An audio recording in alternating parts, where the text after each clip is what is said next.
like what every director ever says. Okay. Ready? Yeah, go ahead. Okay. The movies we picked were Deadpool and Django.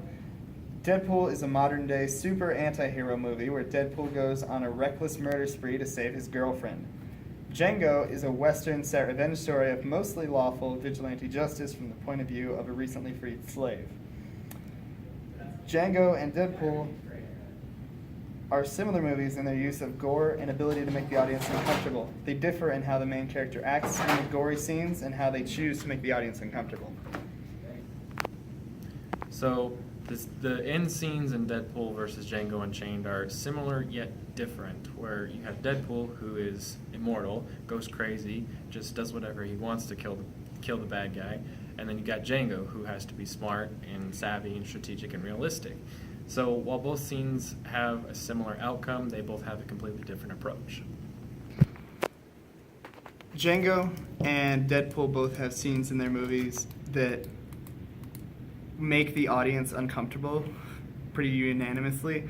Deadpool does it by the suffocation scene, whereas he's locked into a tube that like only gives him a minimal amount of oxygen so that he almost suffocates.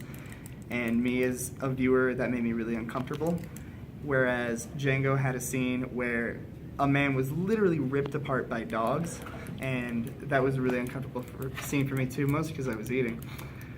And Otherwise, it would have been fine. yeah, it would be fine. But it's different in how they do it because in Deadpool, they do it with the main character. It makes you really feel for them. And with Django, it's just a side character, but it still feels just as powerful. So to conclude, Deadpool and Django are similar films, but they're really not. They've got the violence, the adventure, the love story, but they both have two different ways of looking at it. And that pretty much sums it up.